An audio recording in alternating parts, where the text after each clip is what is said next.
भारतेंदु युग को आलोचना के लिए भी भारतेंदु युग महत्वपूर्ण युग के तौर पर जाना जाता है। भारतेंदु हरिश्चंद्र को आधुनिक युग का प्रथम आलोचक स्वीकार किया जाता है। पूछा जाएगा कि जो किसे आधुनिक हिंदी का प्रथम आलोचक स्वीकार किया जाता है, तो ये भारतेंदु हरिश्चंद्र को स्वीकार किया जाता है। आधुनिक हिंदी का प्रथम सैद्धांतिक आलोचना भारतेंदु कृत नाटक, कौन सा है? नाटक, जिसका समय 1883 है, इसे माना जाता है। आपसे बन सकता है कि जो नाटक है ये किस विधा की रचना है? भारतेंदु कृत, तो यह आलोचना विधा की रचना होगी। समय इसका 1883 ईस्वी होगा और यह सैद्धांतिक आलोचना होगा। ठीक है, ध्यान रखिएगा इसका। डॉक्टर बच्चन सिंह ने लिखा है, भट्ट जी हिंदी के पहले आलोचक हैं और संयोगिता स्वयंवर पर लिखी गई उनकी आलोचना पहली आलोचना है। ठीक है, प्रस्तुत कथन किसका होगा? बच्चन सिंह का। इन्होंने क्या लिखा है? जो भट्ट जी हैं इन्होंने हिंदी का प्रथम आलोचक माना है और जो इनके द्वारा आलोचना की गई थी संयोगिता स्वयंवर पर, इसे ये प्रथम आलोचना स्वीकार करते हैं। और इसका समय कब का था? 1886 ईस्वी का। यहाँ पर भट्ट जी से तात्पर्य होगा बालकृष्ण भट्ट। ठीक है, फिर आगे देखिए, बालकृष्ण भट्ट ने सन 1886 ईस्वी में हिंदी प्रदीप में, कौन सा? हिंदी प्रदीप में लाला श्रीनिवास दासकृत संयोगिता स्वयंवर नाटक का सच्ची समालोचना शीर्षक से आलोचना की थी। याद रखिएगा, ये भी महत्वपूर्ण है। बालकृष्ण भट्ट को आधुनिक हिंदी में व्यावहारिक आलोचना का जनक माना जाता है। कैसा? व्यावहारिक आलोचना का जनक किसे माना जाता है? बालकृष्ण भट्ट को। बद्री नारायण चौधरी प्रेमघन ने आनंद कादम्बिनी में सन 1885 में बाबू गदाधर सिंह कृत बंग विजेता नामक बांग्ला उपन्यास के हिंदी अनुवाद की आलोचना की थी। सन 1886 में बद्री नारायण चौधरी प्रेमघन ने लाला श्रीनिवास दासकृत संयोगिता स्वयंवर की आनंद कादम्बिनी में आलोचना की थी। पूछा जा सकता है कि जो आनंद कादम्बिनी है ये किसकी आलोचना होगी? तो यह भी आपकी जो प्रेमघन है इनकी आलोचना हो जाएगी। आलोचना नहीं, ये इनकी पत्रिका थी। जो इन्होंने अपनी पत्रिका आनंद कादम्बिनी में आलोचना की थी उसका नाम संयोगिता स्वयंवर था। ठीक है, फिर आगे देखिए, आचार्य रामचंद्र शुक्ल ने लिखा है, समालोचना का सूत्रपात हिंदी में एक प्रकार से भट्ट जी और चौधरी साहब ने ही किया था। ठीक है, देखिएगा जिस प्रकार से यहाँ पर बच्चन सिंह हैं ये सिर्फ मानते हैं कि जो आलोचना का सूत्रपात या फिर आलोचना का प्रसार हिंदी में किया वो किया था इनके अनुसार भट्ट जी ने, परंतु जो आचार्य रामचंद्र शुक्ल है ये बालकृष्ण भट्ट और बद्रीनाथ चौधरी प्रेमघन को हिंदी आलोचना का जनक स्वीकार करते हैं। इसके पश्चात यहाँ पर आएगा द्विवेदी युग।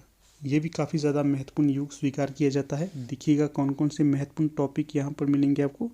एक तो यह है कि आचार्य महावीर प्रसाद द्विवेदी को हिंदी का प्रथम लोकवादी, कैसा? प्रथम लोकवादी आलोचक स्वीकार किया जाता है या माना जाता है। आधुनिक हिंदी आलोचना में तुलनात्मक, कैसा है? तुलनात्मक आलोचना का जनक पदम सिंह शर्मा को माना जाता है। अगर पूछा जाए तुलनात्मक आलोचना का जनक किसे स्वीकार किया जाता है, तो यह पदम सिंह शर्मा को स्वीकार किया जाएगा। अगर लोकवादी पूछा जाए तो यह महावीर प्रसाद द्विवेदी हो जाएंगे।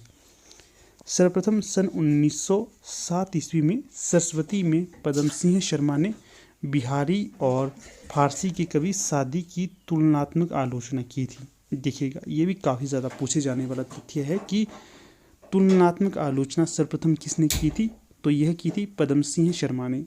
और किस किस की तुलना की थी इन्होंने? बिहारी और फारसी के कवि थे सादी इनकी। अगर ये प्रश्न पूछा जाए कि किस पत्रिका में इन दोनों की तुलना को प्रस्तुत किया गया था, तो ये सरस्वती नामक पत्रिका में किया गया था, जिसके प्रकाशन 1901 से लेकर या फिर 1900 से लेकर 1920 तक मुख्यतः स्वीकार किया जाता है। ठीक है, यह इसका प्रौढ़ काल माना जाता है। फिर समय इसका 1907 ईस्वी होगा। सन 1910 में मिश्र बंधुओं ने सर्वप्रथम आलोचना ग्रंथ हिंदी नवरत्न की रचना की थी। क्या है? सन 1910 में मिश्र बंधुओं ने प्रसिद्ध आलोचना ग्रंथ हिंदी नवरत्न की रचना की थी। हिंदी नवरत्न का किससे संबंध रहेगा? मिश्र बंधुओं से। समय क्या होगा इसका? 1910 ईस्वी। फिर आगे है हिंदी नवरत्न में निम्नलिखित कवियों को स्थान दिया गया है। देखिएगा, जो हिंदी नवरत्न किसकी आलोचना पुस्तक होगी, तो ये होगी आपकी मिश्र बंधुओं की। ठीक है, इसमें पूछा जाता है कि वो कौन कौन से नवरत्न हैं जो मिश्र बंधुओं ने स्वीकार किए गए हैं। प्रश्न पूछा जाता है कि निम्न में से कौन है या कौन नहीं है, तो सभी के नाम आपको बताऊंगा, सभी को आप नोट करिएगा। पहले होंगे गोस्वामी तुलसीदास, पहला स्थान इनको दिया गया है। दूसरे महात्मा सूरदास होंगे। तीसरे महाकवि देवदत्त या देव होंगे। पूछा जाता है तीसरा स्थान इन्होंने देव को दिया है या फिर बिहारी लाल को दिया है, तो तीसरा स्थान इन्होंने देव को दिया है। चौथा होगा इनका बिहारी लाल। पांचवा त्रिपाठी बंधु, जिसमें मिश्र बंधु और मतीराम आते हैं। फिर छठे में आएगा महाकवि केशवदास और सातवें में आएंगे महात्मा कबीरदास। आठवें में महाकवि चंद्रबरदाई और नौवें में आएंगे यहाँ पर बाबू हरिश्चंद्र, अर्थात भारतेंदु बाबू हरिश्चंद्र। कभी आपसे बने कि ये इन्होंने जायसी को स्थान दिया है, तो नहीं दोस्तों, जायसी को इन्होंने बिल्कुल भी स्थान नहीं दिया है। यहाँ पर देख सकते हैं कहीं पर भी आपको जायसी का नाम नहीं मिलता है। ठीक है, फिर आगे है हिंदी नवरत्न में मिश्र बंधुओं ने सर्वप्रथम देव बड़े की बिहारी इस विवाद को प्रारंभ किया था। क्या है, जो मिश्र बंधु हैं इन्होंने सर्वप्रथम इस विवाद को उत्पन्न किया था कि देव बड़े हैं या बिहारी। इसी कारण देखिए इन्होंने क्रम भी रखा था, पहले इन्होंने देव को माना था फिर बिहारी को। ये देव को बड़े मानते थे परंतु बिहारी को उनके समकक्ष छोटा मानते थे। ठीक है, इन्होंने देव को श्रेष्ठ बताते हुए तुलसी और सूर के समकक्ष बता दिया था। तुलसी और सूर के समकक्ष यह देव को मानते थे। ठीक है, देव बड़े की बिहारी विवाद में भाग लेने वाले आलोचक और उनकी कृतियां निम्न हैं। देख लेते हैं कौन कौन से विद्वान थे। पहले हैं यहाँ पर पदम सिंह शर्मा। इनकी जो आलोचना थी बिहारी सतसई तुलनात्मक अध्ययन 1918, इसमें इन्होंने बड़ा माना है बिहारी को, देव को नहीं बिहारी को माना है पदम सिंह शर्मा ने। और जो कृष्ण बिहारी मिश्र है इन्होंने आलोचना लिखी थी देव और बिहारी, और इन्होंने देव को बड़ा कवि माना था। फिर जो लाला भगवान दीन है इन्होंने आलोचना लिखी थी बिहारी और देव, यह बिहारी को बड़ा कवि मानते थे। ठीक है, तो तथ्यों को याद रखिएगा, महत्वपूर्ण है ये। अगर पूछा जाए किस किस विद्वान ने इसमें अपनी भूमिका अदा की थी कि देव बड़े की बिहारी, इसमें देखिए मिश्र बंधु पहले होंगे, फिर पदम सिंह शर्मा होंगे, फिर कृष्ण बिहारी मिश्र होंगे और चौथे यहाँ पर लाला भगवान दीन होंगे। यहाँ पर इनके आलोचना ग्रंथ भी हैं। ठीक है, देखिएगा पदम सिंह शर्मा की आलोचना ग्रंथ हो जाएगी बिहारी सतसई तुलनात्मक अध्ययन, कृष्ण बिहारी मिश्र की हो जाएगी देव और बिहारी, और लाला भगवान दीन की बिहारी और देव, और जो मिश्र बंधुओं की रचना थी तो इसका नाम था हिंदी नवरत्न। फिर आगे है द्विवेदी युग में रीतिकालीन लक्षण ग्रंथों की परंपरा में प्रकाशित होने वाले शास्त्रीय ग्रंथ कौन कौन से हैं, इनको भी देख लेते हैं। फिर देखिए यहाँ पर ज्वाला स्वरूप होंगे, इनकी आलोचना हो जाएगी रुद्र पिंगल। कौन सी? रुद्र पिंगल। फिर प्रताप नारायण सिंह, इनकी रस सुकुमार हो जाएगी। जगन्नाथ प्रसाद भानु, इनकी काव्य प्रभाकर और काव्य प्रभाकर और छंद प्रभाकर हो जाएगी। जानकी प्रसाद, इनकी हो जाएगी काव्य सुधाकर। कवि राजमुरारी दान, इनकी हो जाएगी जसवंत जसो भूषण। जगन्नाथ दास रत्नाकर की घनाक्षरी नियम रत्नाकर, ये काफ़ी ज़्यादा महत्वपूर्ण है तो इसको नोट करिएगा। लाला भगवान दीन, इनकी भी महत्वपूर्ण आलोचना हो जाएगी अलंकार मंजूषा और व्यंग्यार्थ मंजूषा। सीताराम शास्त्री की हो जाएगी साहित्य सिद्धांत। कन्हैयालाल पोद्दार की हो जाएगी, क्या है? कन्हैयालाल पोद्दार, इनकी काव्य कल्पद्रुम और रसमंजरी हो जाएगी और अलंकार मंजरी। अर्जुनदास केवड़िया, केवड़िया नहीं, अर्जुनदास केड़िया, इनकी भारतीय भूषण हो जाएगी। अयोध्या सिंह उपाध्याय हरिऔध, इनकी रस कलश हो जाएगी 1931 समय होगा, इम्पॉर्टेंट होगी काफ़ी ज़्यादा ये। फिर देखिएगा यहाँ पर सुखदेव बिहारी हैं, इनकी कौन सी होगी? साहित्य पारिजात। बिहारी लाल भट्ट, इनकी साहित्य सागर हो जाएगी। और विश्वनाथ प्रसाद मिश्र, इनकी काव्यांग कौमुदी हो जाएगी। ये भी महत्वपूर्ण है, इसको भी नोट करना है आपने। फिर आगे आएंगे राम दहीन मिश्र, इनकी काव्य दर्पण हो जाएगी। जो मैंने महत्वपूर्ण कहे हैं तो सभी को आप नोट करिएगा, ठीक है ना। इसके पश्चात आगे देखिए जगन्नाथ दास रत्नाकर, जगन्नाथ दास रत्नाकर ने पोप के एसे ऑन क्रिटिसिज्म का पद्यात्मक अनुवाद समालोचना दर्श शीर्षक से किया है। क्या है, इंपॉर्टेंट है, इसको पहले तो नोट करिएगा सारी पंक्ति को, कि जो जगन्नाथ दास रत्नाकर है इन्होंने पोप के एसे ऑन क्रिटिसिज्म का पद्यात्मक अनुवाद समालोचना दर्श से किया था। काफ़ी ज़्यादा पंक्ति ये पूछी जाती है, ठीक है। हिंदी में शोध एवं अनुसंधान परक समीक्षा का विकास नागरिक प्रचारणी पत्रिका के प्रकाशन से माना जाता है। तो ये भी काफ़ी ज़्यादा महत्वपूर्ण है, तो इसको भी आपने नोट करना है।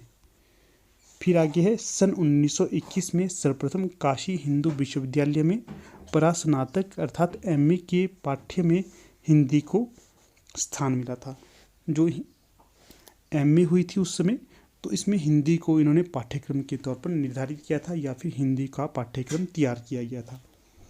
सन 1921 ईस्वी में काशी हिंदू विश्वविद्यालय में सन 1921 में काशी हिंदू विश्वविद्यालय में प्रथम बार हिंदी अध्यापक के रूप में बाबू श्याम सुंदर दास की नियुक्ति हिंदी अध्ययन और विकास को प्रेरणा देने के उद्देश्य से की गई थी। फिर आगे है, डॉक्टर श्याम सुंदर दास के मार्गनिर्देशन में पीताम्बर दत्त बर्थवाल ने हिंदी का प्रथम शोध हिंदी काव्य में निर्गुण संप्रदाय शीर्षक से लिखा था। काफ़ी ज़्यादा महत्वपूर्ण है ये भी। हिंदी में एकेडमिक आलोचना अर्थात अध्यापकीय आलोचना का सूत्रपात बाबू श्याम सुंदर दास ने किया था। ये भी महत्वपूर्ण रहेगा। इसके पश्चात देखिए, जो श्याम सुंदर दास है इनके जो प्रमुख आलोचनात्मक ग्रंथ रहेंगे इन्हें देख लेते हैं। साहित्य लोचन 1922, भाषा विज्ञान 1923, हिंदी भाषा का विकास 1924, हिंदी भाषा और साहित्य 1930, रूपक रहस्य 1931, भाषा रहस्य 1935। सारे के सारे महत्वपूर्ण होंगे, यहाँ पर सभी को आप नोट करिएगा। इसके पश्चात देखिएगा, यहाँ पर आएगा शुक्ल युग अर्थात विशुद्ध आलोचना। जो शुक्ल युग है यह जो देखिएगा पहले ही आपको बताया था कि निबंध और आलोचना के क्षेत्र में रामचंद्र शुक्ल का महत्वपूर्ण स्थान माना जाता है, ठीक है। इन्हीं के नाम से इन दोनों युगों को निर्धारित किया जाता है। एक तो निबंध हो गया और दूसरा आलोचना हो गई। फिर देखिएगा यहाँ पर काफ़ी महत्वपूर्ण तथ्य दिए गए हैं। आचार्य रामचंद्र शुक्ल की प्रथम सैद्धांतिक आलोचना काव्य में रहस्यवाद 1929 निबंध को माना जाता है। क्या है कि जो आचार्य रामचंद्र शुक्ल की प्रथम सैद्धांतिक आलोचना स्वीकार की जाती है तो यह होगा काव्य में रहस्यवाद और यह निबंध है, ठीक है।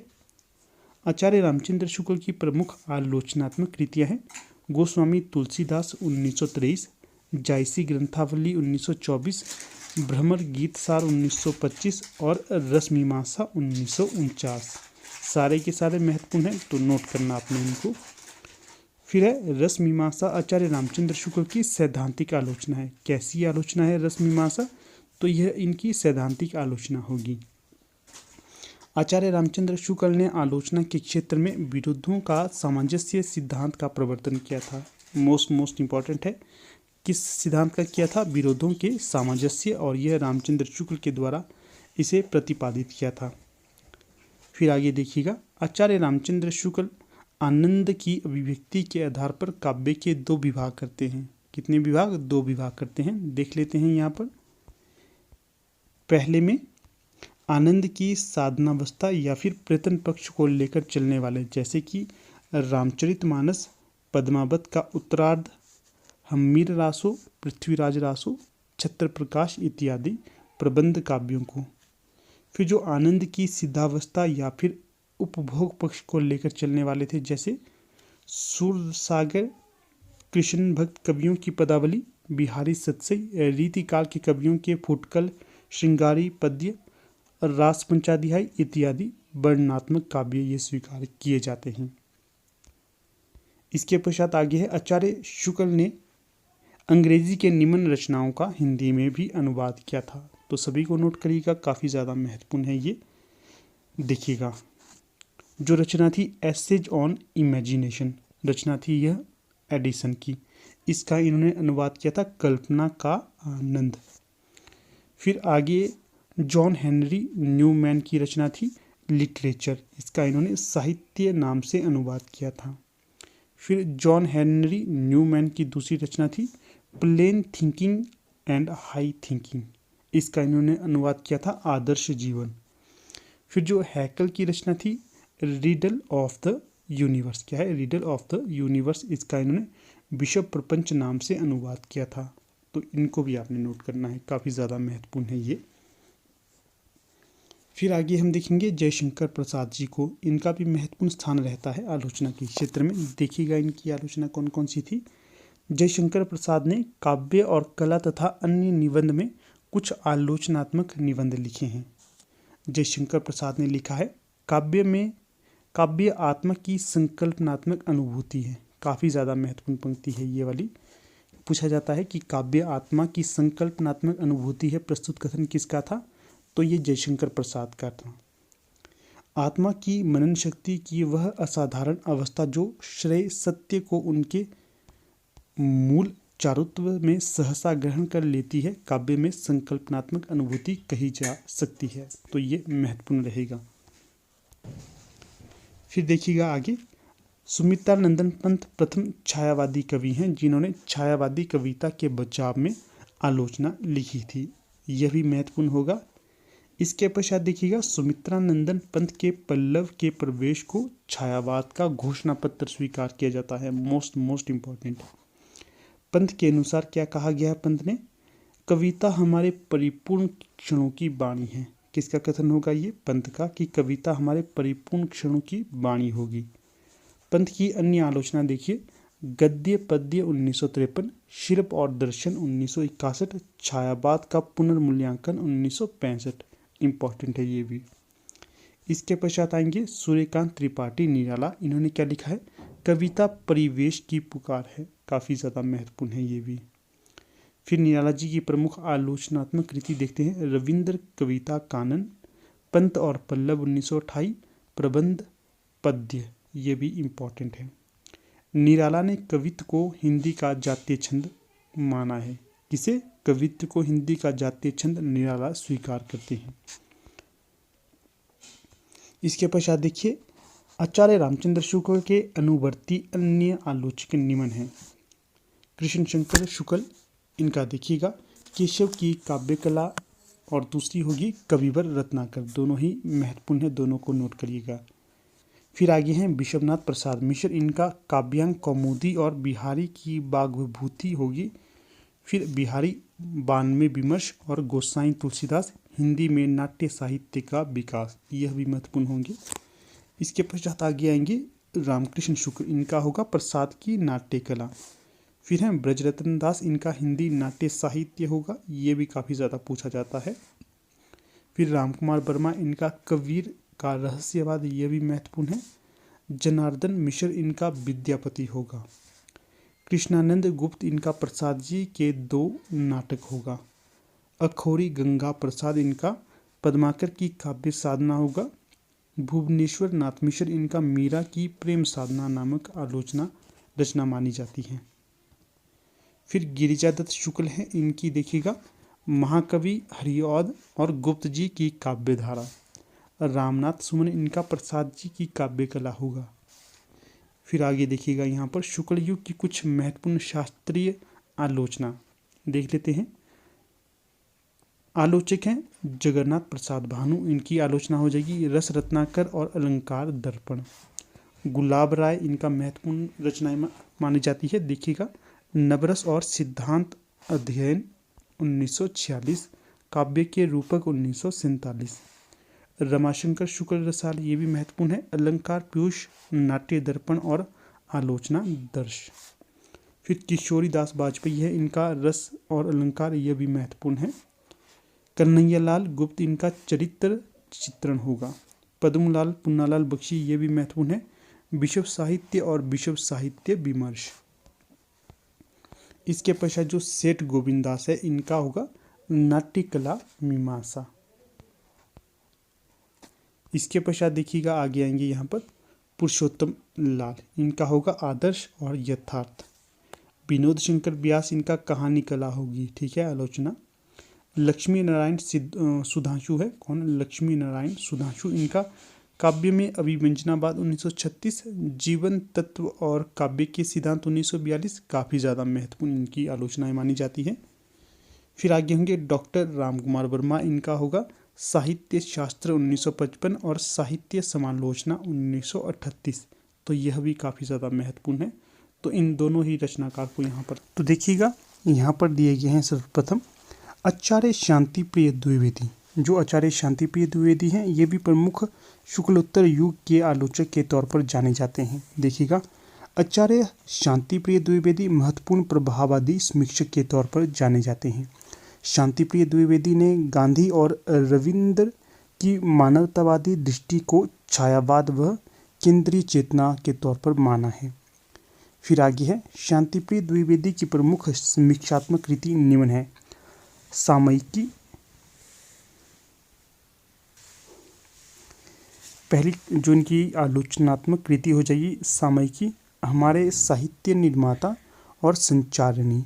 तो ये तीन इनकी प्रमुख आलोचनात्मक कृतियाँ मानी जाती हैं। तो ढंग से आप इनको ध्यान रखिएगा, पूछे जाते हैं ये। फिर जो अगले विद्वान यहाँ पर हो जाएंगे आलोचक होंगे तो ये है आचार्य नंद दुलारे वाजपेयी। इनका भी प्रमुख स्थान माना जाता है आलोचना में, ध्यान रखिएगा। आचार्य नंद दुलारे वाजपेयी को समन्वयशील, स्वच्छंदतावादी एवं सौष्ठववादी आलोचक के तौर पर जाना जाता है। तो महत्वपूर्ण रहेंगे ये भी, आप इनको नोट करते रहिए। जो जो महत्वपूर्ण होंगे तो सभी को आपने नोट करना है। जिसे मैं महत्वपूर्ण कहता हूँ तो वो नोट करना ही है। फिर आगे है, नंद दुलारे वाजपेयी ने सर्वप्रथम छायावाद को मानवीय और सांस्कृतिक प्रेरणा के रूप में व्याख्यायित किया है। काफ़ी ज़्यादा महत्वपूर्ण है ये पॉइंट भी। पूछा जा सकता है कि किसने सर्वप्रथम छायावाद को मानवीय और सांस्कृतिक प्रेरणा के रूप में व्याख्यायित किया है। तो ये नंद दुलारे वाजपेयी हो जाएंगे।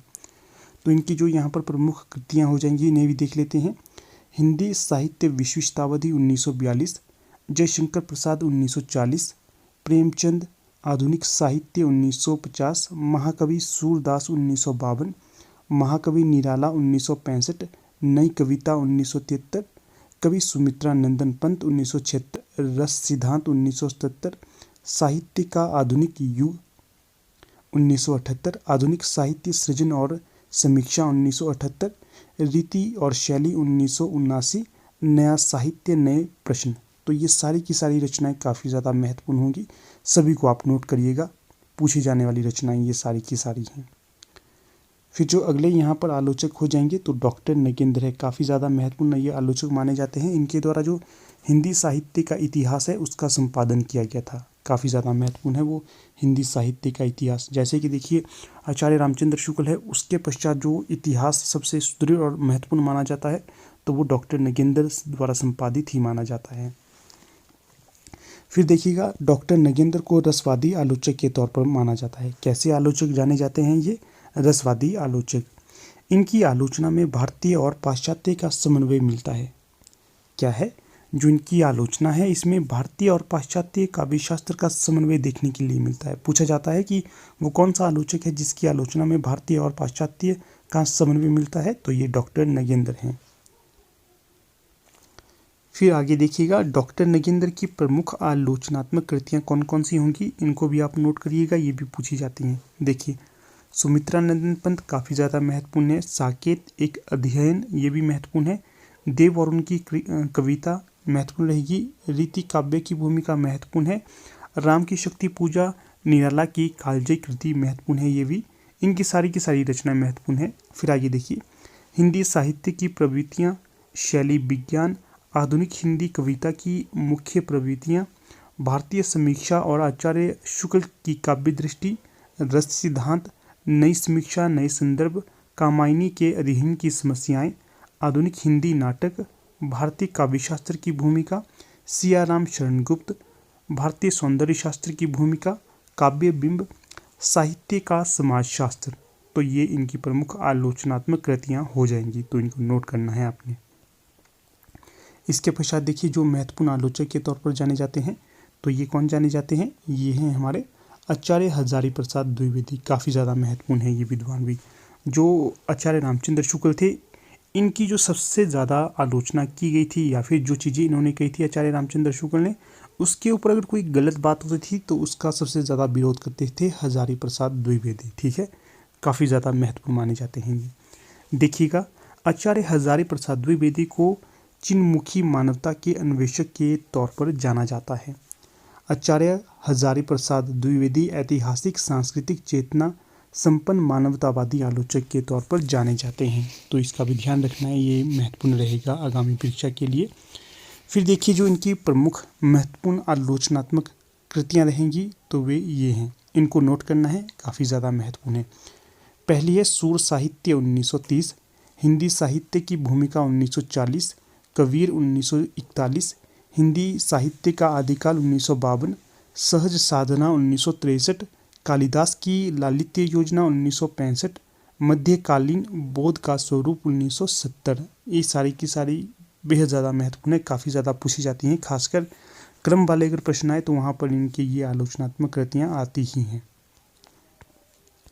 फिर आगे देखिए शुक्लोत्तर युग के अन्य आलोचक निम्नलिखित हैं, इनको भी देख लेते हैं हम। पहले हो जाएंगे यहाँ पर डॉक्टर जगन्नाथ शर्मा। इनकी जो आलोचना है कहानी का रचना विधान, हिंदी गद्य शैली का विकास। इसके पश्चात जो डॉक्टर इंद्रनाथ मदान है ये महत्वपूर्ण रहेंगी, इनकी रचनाओं को आप नोट करिएगा। पहली इनकी रचना हो जाएगी हिंदी कहानी अपनी जवानी, कविता और कविता, प्रेमचंद एक विवेचन, समकालीन आलोचना। तो ये इनकी रचनाएं हो जाएंगी, इम्पॉर्टेंट है। फिर डॉक्टर देवराज हैं, ये भी इम्पॉर्टेंट रहेंगे, इनकी रचनाओं को भी नोट करिएगा। छायावाद का पतन काफ़ी ज़्यादा पूछा जाता है, साहित्य चिंता, आधुनिक समीक्षा और प्रतिक्रियाएं। तो ये इनकी रचनाएं हो जाएंगी, इम्पॉर्टेंट है ये भी। इसके पश्चात आएंगे डॉक्टर देवराज उपाध्याय, साहित्य का मनोवैज्ञानिक अध्ययन 1964, इसका समय हो जाएगा। फिर आगे आएंगे इलाचंद्र जोशी, ये भी महत्वपूर्ण रहेंगे, साहित्य सर्जना 1940, विवेचना 1948, विश्लेषण 1954 और देखा परखा 1957। तो ये इनकी रचनाएं हो जाएंगी, इलाचंद्र जोशी की, महत्वपूर्ण है ये भी, ठीक है, इनको भी आपने नोट करना है। इसके पश्चात आएंगे नलिन बिलोचन शर्मा, इंपॉर्टेंट रहेंगे ये भी, देखिएगा इनकी कौन कौन सी रचनाएं हैं। दृष्टिकोण, मानदंड, साहित्य का इतिहास दर्शन, हिंदी उपन्यास विशेषतः प्रेमचंद, दिनकर और उनकी काव्य कृतियाँ, छायावाद और प्रगतिवाद। तो ये इनकी रचनाएं हो जाएंगी। फिर आगे है हिंदी आलोचना में इलाचंद्र जोशी को मनोविश्लेषणवादी आलोचक के जनक के तौर पर जाना जाता है, तो इसका भी ध्यान रखना है आपने, ये भी पूछा जा सकता है परीक्षा में। फिर आगे देखिए शुक्लोत्तर युग की महत्वपूर्ण शास्त्रीय समीक्षा। जो शुक्लोत्तर युग था इसमें जो महत्वपूर्ण शास्त्रीय समीक्षा थी, इसके कौन कौन से आलोचक थे इनको हम देख लेते हैं। पहले नंबर पे आते हैं डॉक्टर भगीरथ मिश्र, काफ़ी ज़्यादा महत्वपूर्ण रहेंगे ये, इनकी जो आलोचनाएं थी ये देख लेते हैं। काव्यशास्त्र 1963, काव्य मीमांसा 1965, पाश्चात्य काव्यशास्त्र 1988। फिर जो दूसरे हो जाएंगे राममूर्ति त्रिपाठी, इनकी जो आलोचनात्मक कृतियाँ हो जाएंगी देखिएगा, औचित्य दर्शन 1964, रस विमर्श 1965, लक्षणा और उसका हिंदी काव्य में प्रसार 1966। फिर आगे है काव्य तत्व विमर्श 1980, भारतीय काव्यशास्त्र के नए क्षितिज 1985, भारतीय काव्य विमर्श 2001। अगले होंगे यहाँ पर कुमार विमल, देखिएगा सौंदर्य शास्त्र के तत्व 1967, लीलाधर गुप्त पाश्चात्य साहित्य लोचन के सिद्धांत 1952। फिर आगे हैं डॉक्टर देवराज उपाध्याय, इनकी जो रचना हो जाएगी रोमांटिक साहित्य शास्त्र 1951। फिर जो अगले यहाँ पर विद्वान हो जाएंगे इसमें है डॉक्टर केसरी नारायण शुक्ल, पाश्चात्य काव्य शास्त्र। फिर अगले होंगे डॉक्टर रविंद्र सहाय वर्मा, पाश्चात्य साहित्य लोचन और हिंदी पर उसका प्रभाव। अगले हैं जगदीश चंद्र जैन, पाश्चात्य समीक्षा दर्शन 1969। फिर देखिए शंकर देव अवतरे, इनकी जो रचना हो जाएगी काव्यांग प्रक्रिया 1977, भगीरथ दीक्षित अभिनव साहित्य चिंतन 1977, रवि प्रकाश हिंदी काव्यशास्त्र में रस स्वरूप 1981, प्रेमकांत टंडन साधारणीकरण और सौंदर्यानुभूति के प्रमुख सिद्धांत 1983, देवेंद्र नाथ शर्मा पाश्चात्य काव्यशास्त्र 1984। फिर आगे हैं विजेंद्र नाथ सिंह, इनकी जो रचना हो जाएगी भारतीय काव्य समीक्षा में वक्रोक्ति सिद्धांत 1984, शिव कुमार मिश्र की मार्क्सवादी साहित्य चिंतन 1973। इसके पश्चात जो अगले आएंगे यहाँ पर विद्वान, शुक्लोत्तर युग के महत्वपूर्ण अनुसंधानपरक आलोचनात्मक कृतियाँ अगर लिखित हैं तो देखिएगा। यहाँ पर दोस्तों जो मैं आपके लिए महत्वपूर्ण कहता है उसी को नोट करना है, बाकी को नहीं। बाकी को आप सिर्फ देखिएगा, क्योंकि जो महत्वपूर्ण होता है वो परीक्षा में ज़्यादा पूछा जाता है। फिर देखिए आलोचक हैं रमाशंकर शुक्ल रसाल, हिंदी काव्यशास्त्र का विकास 1973, इम्पॉर्टेंट रहेंगे ये। फिर हैं डॉक्टर बलदेव प्रसाद मिश्र, तुलसी दर्शन 1938। फिर आगे हैं डॉक्टर माता प्रसाद गुप्त, तुलसीदास 1940, पूछा जा सकता है इसको भी। फिर अगले विद्वान होंगे डॉक्टर केसी नारायण शुक्ल, आधुनिक काव्यधारा 1940। फिर हैं डॉक्टर श्री कृष्ण लाल, आधुनिक हिंदी साहित्य का विकास 1941।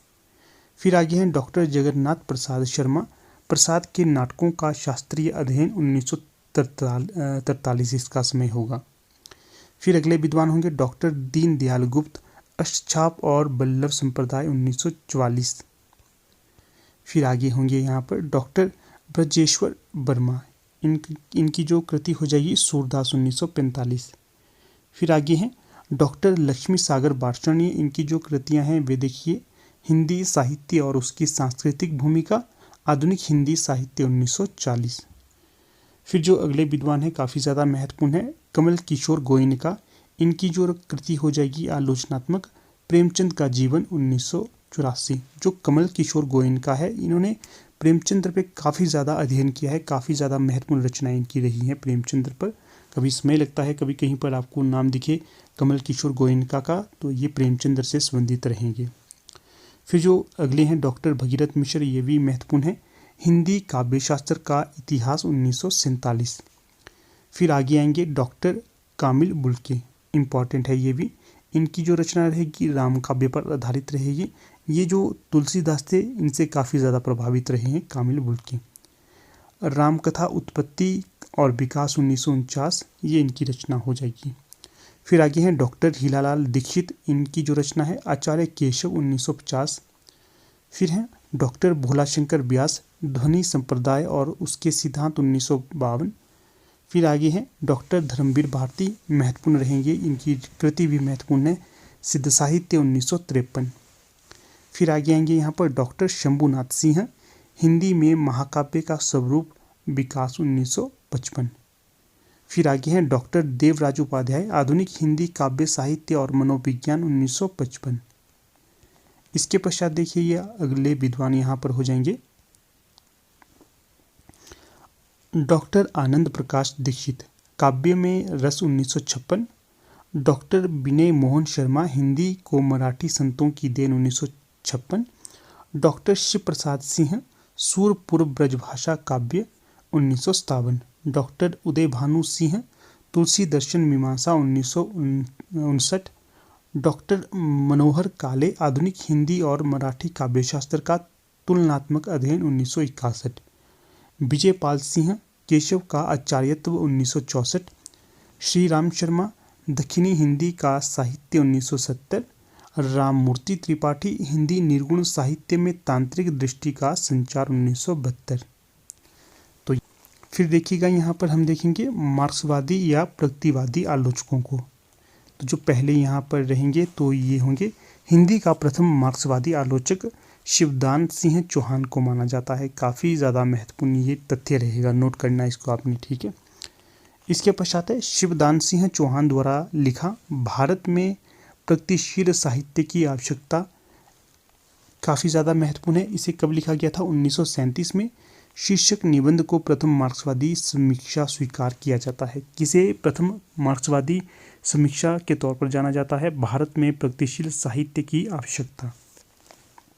समय इसका 1937 का होगा। फिर आगे है हिंदी के महत्वपूर्ण प्रगतिवादी समीक्षक निम्नलिखित हैं, देख लेते हैं हम इन्हें। देखिएगा प्रकाश चंद्र गुप्त हैं, काफ़ी ज़्यादा महत्वपूर्ण हैं। देखिएगा इनकी आलोचनाएं कौन कौन सी होंगी। नया हिंदी साहित्य 1941, आधुनिक हिंदी साहित्य एक दृष्टि 1955, हिंदी साहित्य की जनवादी परंपरा 1953, साहित्य धारा 1955। इसके पश्चात आगे आएंगे शमशेर बहादुर सिंह, तो ये भी महत्वपूर्ण रहेंगे। देखिएगा, दोआब 1948, कुछ गद्य रचनाएं 1988, कुछ और गद्य रचनाएं 1989। सबसे महत्वपूर्ण तो यहाँ पर हो जाएंगे रामविलास शर्मा। ध्यान से इनकी हर एक आलोचना को देखिएगा, सारी की सारी आलोचनाएं हैं इनकी नोट करनी है। पहली आलोचना हो जाएगी प्रेमचंद्र 1941, भारतेंदु युग 1943, निराला 1946, प्रगति और परंपरा 1949, साहित्य और संस्कृति 1949, प्रेमचंद और उनका युग 1952, प्रगतिशील साहित्य की समस्याएं, आचार्य रामचंद्र शुक्ल और हिंदी आलोचना 1955, भाषा और समाज 1961, साहित्य स्थायी मूल्य और मूल्यांकन 1968, निराला की साहित्य साधना, ये 3 भागों में विभाजित है। पहला होगा 1969, दूसरा 1972, तीसरा 1976। भारतेंदु युग और हिंदी साहित्य की विकास परंपरा 1975, महावीर प्रसाद द्विवेदी और हिंदी नवजागरण 1977 इसका समय होगा। फिर है नई कविता और अस्तित्ववाद 1978, हिंदी जाति का साहित्य 1986, भारतीय सौंदर्य बोध और तुलसी दास 2001। फिर से एक बार इसका मैं आपको करवा देता हूँ क्योंकि ये पूछे जाने वाले आलोचक होंगे। प्रेमचंद्र 1941, भारतेंदु युग 1943, निराला 1946, प्रगति और परंपरा 1949, साहित्य और संस्कृति 1949, प्रेमचंद और उनका युग 1952, प्रगतिशील साहित्य की समस्याएं, आचार्य रामचंद्र शुक्ल और हिंदी आलोचना 1955, भाषा और समाज 1961, साहित्य स्थायी मूल्य और मूल्यांकन 1968, निराला की साहित्य साधना, ये 3 भागों में है 1969, 1972, 1976, भारतेंदु युग और हिंदी साहित्य की विकास परंपरा 1975, महावीर प्रसाद द्विवेदी और हिंदी नवजागरण 1977, नई कविता और अस्तित्ववाद 1978, हिंदी जाति का साहित्य 1986, भारतीय सौंदर्य बोध और तुलसीदास 2001। इसके पश्चात आगे आएंगे यहाँ पर मुक्तिबोध, इन्हें भी देखिएगा, ये भी काफ़ी ज़्यादा महत्वपूर्ण रहेंगे। कामायनी एक पुनर्विचार 1961, नई कविता का आत्म संघर्ष और अन्य निबंध 1964, नई साहित्य का सौंदर्य शास्त्र 1971। ये सारे के सारे महत्वपूर्ण होंगे। फिर से करवा देता हूँ आपको रिवाइज। कामायनी एक पुनर्विचार 1961, नई कविता का आत्म संघर्ष और अन्य निबंध 1964, नए साहित्य का सौंदर्य शास्त्र 1971। इसके पश्चात आएंगे शिव दान सिंह चौहान, काफ़ी ज़्यादा महत्वपूर्ण रहेंगे ये भी। प्रगतिवाद 1964, साहित्य की परख 1946, हिंदी साहित्य के 80 वर्ष 1954, साहित्य अनुशीलन 1955, आलोचना के मान 1958, साहित्य की समस्याएं 1958, परिप्रेक्ष्य को सही करते हुए 1999। एक बार फिर से करवाऊंगा, पूछे जाते हैं ये इसलिए करवा रहा हूँ। प्रगतिवाद 1964, साहित्य की परख 1946, हिंदी साहित्य के 80 वर्ष 1954, साहित्य अनुशीलन 1955, आलोचना के मान 1958, साहित्य की समस्याएं 1958, परिप्रेक्ष्य को सही करते हुए 1999। इसके पश्चात आगे आएंगे यहाँ पर नेमिचंद्र जैन, पूछे जाने वाले हैं ये भी। अधूरे साक्षात्कार 1966, रंग दर्शन 1967, बदलते परिप्रेक्ष्य 1968, जनातिक 1981, भारतीय नाट्य परंपरा 1989, दृश्य अदृश्य 1993, रंग परंपरा 1996, रंगकर्म की भाषा 1996, तीसरा पाठ 1998। अगले यहाँ पर आलोचक आएंगे अमृत राय। इनकी रचनाएं देखिए। हिंदी नई समीक्षा 1943, सहचिंतन 1967, आधुनिक भावबोध की संज्ञा 1972, काफ़ी ज़्यादा महत्वपूर्ण है ये। फिर आगे है विचारधारा और साहित्य 1984। इसके पश्चात आगे आएंगे रांगीय राघव। इनकी आलोचनाएं देखिए। आधुनिक हिंदी कविता में विषय और शैली 1962, आधुनिक हिंदी कविता में प्रेम और श्रृंगार 1961, काव्य कला और शास्त्र 1955, प्रगतिशील साहित्य के मानदंड 1954, समीक्षा और आदर्श 1955, काव्य यथार्थ और प्रगति 1955, काव्य के मूल विवेच्य इसका समय नहीं है, ठीक है, काव्य के मूल विवेच्य का। फिर आगे आएंगे यहाँ पर डॉक्टर नामवरसी हैं, मोस्ट इंपॉर्टेंट रहेंगे ये भी। देखिएगा, हिंदी के विकास में अपभ्रंश का योग 1952, छायावाद 1955, इतिहास और आलोचना 1957, आधुनिक साहित्य की प्रवृत्तियाँ 1962, कहानी नई कहानी 1965, कविता के नए प्रतिमान 1968, दूसरी परंपरा की खोज 1982, वाद विवाद और संवाद 1989, आलोचक के मुख से 2005। एक बार फिर से रिवाइज करवाऊंगा आपको। हिंदी के विकास में अपभ्रंश का योग 1952, छायावाद 1955, इतिहास और आलोचना 1957, आधुनिक साहित्य की प्रवृत्तियाँ 1962, कहानी नई कहानी 1965, कविता के नए प्रतिमान 1968, दूसरी परंपरा की खोज 1982, वाद विवाद संवाद 1989, आलोचक के मुख से 2005। फिर आगे आएंगे यहाँ पर विशंबर नाथ उपाध्याय, देखिएगा इनको भी। पंतजी का नूतन काव्य और दर्शन 1955, हिंदी की दार्शनिक पृष्ठभूमि 1957, निराला की साहित्य साधना 1958। देखिएगा, जो रामविलास शर्मा है उनसे पहले निराला की साहित्य साधना नाम से ये रचना लिखी गई थी विशंबर नाथ उपाध्याय के द्वारा। समय देखिए 1958 है इसका। आधुनिक कविता सिद्धांत और समीक्षा 1960, कबीरदास 1961, समकालीन सिद्धांत और साहित्य 1973, समकालीन कविता की भूमिका 1973, उजले और उबलते प्रश्न 1976, स्वातंत्र्योत्तर कथा साहित्य 1978, भारतीय काव्यशास्त्र का द्वंद्वात्मक आलोक में अध्ययन 1980, मीमांसा और पुनर्मूल्यांकन 1986, समकालीन मार्क्सवाद 1987, सिद्ध सरहप्पा 2004, भारतीय काव्यशास्त्र का इतिहास 2005। फिर जो आगे आएंगे ये आएंगे रमेश कुंतल मेघ, इंपॉर्टेंट रहेंगे, इनको भी नोट करना है आपने। मिथक और स्वप्न, कामायनी की मन सौंदर्य, सामाजिक भूमिका 1962, आधुनिक बोध और आधुनिकीकरण 1969, मध्यकालीन रस दर्शन और समकालीन सौंदर्य बोध 1968, तुलसी आधुनिक वातायन से 1973, कलाशास्त्र और मध्यकालीन भाषिकी क्रांतियाँ, सौंदर्य मूल्य और मूल्यांकन 1975, क्योंकि समय एक शब्द है 1975, अथातो सौंदर्य जिज्ञासा 1977, साक्षी है सौंदर्य प्राश्निक 1980, कामायनी पर नई कवि किताब। तो ये सारे के सारे महत्वपूर्ण रहेंगे, नोट करिएगा इनको।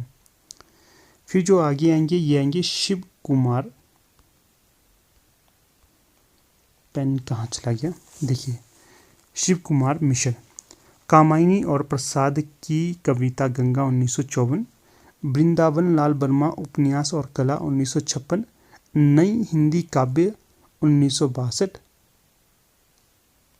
आगे है आधुनिक कविता और युग दृष्टि 1966, प्रतिवाद 1966, मार्क्सवादी साहित्य चिंतन, इतिहास और सिद्धांत 1973, यथार्थवाद 1975, साहित्य और सामाजिक संदर्भ 1977, प्रेमचंद विरासत का सवाल 1981, भक्ति काव्य और लोक जीवन 1983, हिंदी आलोचना की परंपरा और आचार्य रामचंद्र शुक्ल 1986, आलोचना के प्रगतिशील आयाम 1987। इनको भी नोट करिएगा, इंपॉर्टेंट रहेंगे ये भी। फिर आगे देखिए कौन आते हैं यहाँ पर, विश्वनाथ त्रिपाठी, ये भी काफ़ी ज़्यादा महत्वपूर्ण है। देखिएगा, जो विश्वनाथ त्रिपाठी है इनकी कौन कौन सी आलोचना हो जाएंगी, हिंदी आलोचना 1970, लोकवादी तुलसीदास 1974, मीरा का काव्य 1979, देश के इस दौर में हिंदी साहित्य का सरल इतिहास, पेड़ का हाथ, जो केदारनाथ अग्रवाल पर आधारित होगी। सारे के सारे जो यहाँ पर इनकी आलोचना है इसको नोट करना है आपने। इसके पश्चात आएंगे धनंजय वर्मा, आस्वाद के धरातल 1969, निराला काव्य का पुनर्मूल्यांकन 1973, हस्तक्षेप 1975, आलोचना की रचना यात्रा 1978, आधुनिक कविता के बारे में 3 अध्याय 1984, फिर है आधुनिकता के प्रतिरूप 1986, हिंदी कविता का रचना शास्त्र 1998, हिंदी कविता का सफ़रनामा 2001। फिर आगे आएंगे यहाँ पर नंद किशोर नवल, देखिएगा इनकी कृतियाँ। कविता की मुक्ति 1980, हिंदी आलोचना का विकास 1981, प्रेमचंद्र का सौंदर्य शास्त्र 1982 इम्पॉर्टेंट है, शब्द जहाँ सक्रिय हैं 1984, ये भी इम्पॉर्टेंट है, यथा प्रसंग 1992, मुक्ति बोध ज्ञान और संवेदना 1993, समकालीन काव्य यात्रा 1994 इम्पॉर्टेंट है, दृश्य लेख 1995, निराला कृति से साक्षात्कार 2 भागों में है 1997 और 2000, रचना का पक्ष 2000, शताब्दी की कविता 2001, पार्श्व छवि 2002, निराला काव्य की छवियाँ 2002, कविता पहचान का संकट 2006 और तुलसीदास। तो यहाँ पर जो कविता पहचान का संकट 2006 की कृति है इम्पॉर्टेंट रहेगी ये। फिर आगे देखिए मैनेजर पांडे, साहित्य और इतिहास दृष्टि 1981, शब्द और कर्म 1981, साहित्य के समाजशास्त्र की भूमिका क्या है, साहित्य के समाजशास्त्र की भूमिका 1989, भक्ति आंदोलन और सूर का काव्य 1993, आलोचना की सामाजिकता 2005, अनवय सांचा 2012। फिर आगे आएंगे शंभुनाथ, दिनकर कुछ पुनर्विचार 1976, साहित्य और जनसंघर्ष 1980, तीसरा यथार्थ 1984, मिथक और आधुनिक कविता 1985, बौद्धिक उपनिवेशवाद की चुनौती और रामचंद्र शुक्ल 1988, प्रेमचंद्र का पुनर्मूल्यांकन 1988, दूसरे नवजागरण की ओर 1993, धर्म का दुखांत 2000 इसका समय होगा। फिर है हिंदी नवजागरण और संस्कृति 2004, सभ्यता से संवाद 2008। इसके पश्चात आगे कुछ तथ्य दिए गए हैं, इनको देखिएगा। शिवदान सिंह चौहान ने सन 1946 में प्रकाशित अपने लेख साहित्य की परख में विजय बिशप तिरंगा प्यारा को महान साहित्य कहने वाले, अमृत राय और भारतेंदु को शेक्सपियर से भी बड़ा बताने वाले रामविलास शर्मा का विरोध करते हुए संकीर्ण राष्ट्रवाद और कुत्सित समाजशास्त्र के विरुद्ध टिप्पणी की है। आगे है डॉक्टर रामविलास शर्मा की आलोचना को ध्वंसात्मक आलोचना कहा जाता था। तो ये देखिएगा कुछ एक महत्वपूर्ण तथ्य यहाँ पर अलग से आपको बताए गए हैं, तो इनको भी नोट करना है। कई बार यहाँ से प्रश्न पूछे जाते हैं। उदाहरण के लिए पूछा जाएगा कि साहित्य की परख नाम से किसने आलोचना की है 1946 में, तो ये शिवदान सिंह चौहान ने की है। और इसी के अंतर्गत विजय बिशप तिरंगा प्यारा को महान साहित्य कहने वाले, अमृत राय और भारतेंदु को शेक्सपियर से भी बड़ा बताने वाले कौन थे, तो रामविलास शर्मा थे। इनका विरोध किसने किया था, शिवदान सिंह ने संकीर्ण राष्ट्रवाद और कुत्सित समाजशास्त्र के विरुद्ध टिप्पणी की थी। ठीक है। फिर पूछा जाए ध्वंसात्मक आलोचना किसकी है, तो रामविलास शर्मा की। ये क्या तथ्य दिया गया है, नई समीक्षा आधुनिक भावबोध से संपृक्त होती है। क्या है, जो नई समीक्षा है यह आधुनिक भावबोध से संपृक्त होती है। नई समीक्षा आज के परिवेश में व्याप्त विसंगति, तनाव, असहायता, निरुद्देश्यता, एकाकीपन, अजनबीपन, ऊब आदि का साक्षात्कार कराते हुए एवं अस्मिता के संकट को झेलते हुए एक सीमा तक अनुभूति का प्रामाणिकता और व्यक्तित्व की अद्वितीयता को स्वीकार कर मानव मुक्ति का मार्ग खोजती है तथा रचना को भाषिक सर्जना मानकर काव्य भाषा के विश्लेषण पर विशेष बल देती है। तो जो नई समीक्षा के लिए ये परिभाषा रहेगी मोस्ट इम्पॉर्टेंट रहेगी। तो इसके आपने एक एक तथ्य को ध्यान से देखना है। क्या है, आज के परिवेश में नई समीक्षा आज के परिवेश में व्याप्त विसंगति, तनाव, असहायता, निरुद्देश्यता, एकाकीपन, अजनबीपन, ऊब आदि का साक्षात्कार कराते हुए एवं अस्मिता के संकट को झेलते हुए एक सीमा तक अनुभूति का प्रामाणिकता और व्यक्तित्व की अद्वितीयता को स्वीकार कर मानव मुक्ति का मार्ग खोजती है तथा रचना को भाषिक सर्जना मानकर काव्य भाषा के विश्लेषण पर बल देती है। तो ये ध्यान रखिएगा, काफ़ी ज़्यादा महत्वपूर्ण तथ्य रहेंगे ये। फिर आगे है हिंदी के प्रमुख नए समीक्षक और उनकी समीक्षाओं को देख लेते हैं।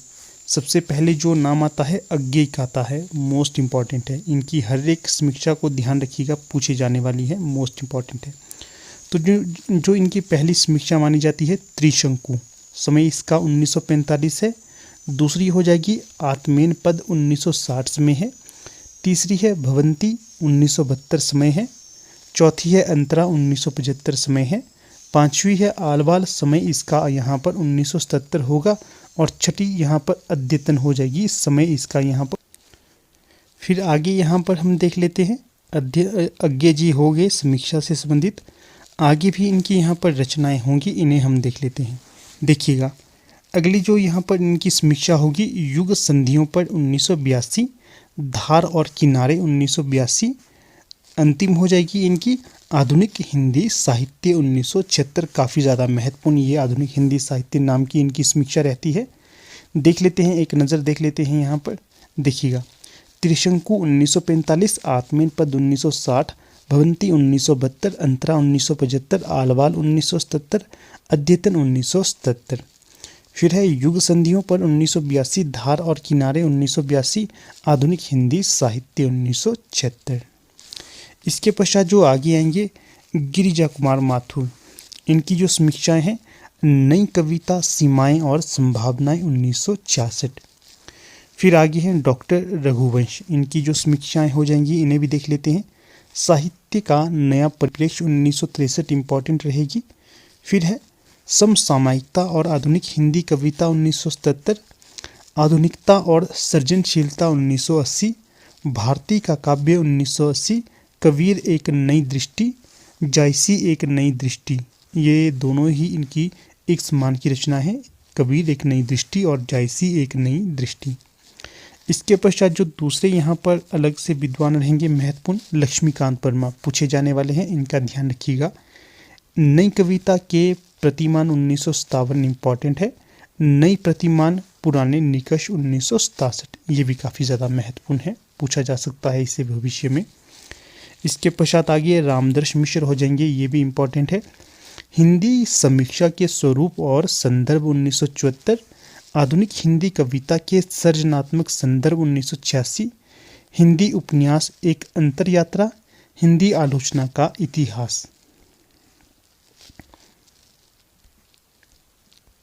फिर आगे आएंगे विजय देवनारायण शाही, मोस्ट इम्पॉर्टेंट है, इनका ध्यान रखिएगा, यहाँ से प्रश्न बनेगा ही बनेगा। जो विजय देवनारायण शाही है इनकी जो समीक्षा हो जाएगी जायसी 1983, साहित्य और साहित्यकार का दायित्व 1983, छठवां दशक 1987, साहित्य क्यों 1988। एक बार फिर से रिवाइज करवा दूंगा, यहाँ से प्रश्न बनता है। जायसी 1983, साहित्य और साहित्यकार का दायित्व 1983, छठवां दशक 1987, साहित्य क्यों 1988। फिर आगे आएंगे यहाँ पर जगदीश गुप्त, इनकी समीक्षा देखिएगा। नई कविता शक्ति और सीमा, नई कविता स्वरूप और समस्याएं। इसके पश्चात आगे जो महत्वपूर्ण समीक्षक रहेंगे राम स्वरूप चतुर्वेदी, ध्यान से इनकी सारी समीक्षाओं को भी आपने नोट करना है, पूछी जाने वाली ये समीक्षाएं हैं। पहली इनकी समीक्षा हो जाएगी नई क्या होगी, हिंदी नवलेखन 1960, भाषा और संवेदना 1964, अज्ञेय और आधुनिक रचना की समस्याएं 1968, हिंदी साहित्य की अधुनातन प्रवृत्तियां 1969, कामायनी का पुनर्मूल्यांकन 1970, मोस्ट इम्पॉर्टेंट है, ये पूछी गई है पहले। मध्यकालीन हिंदी काव्य भाषा 1977,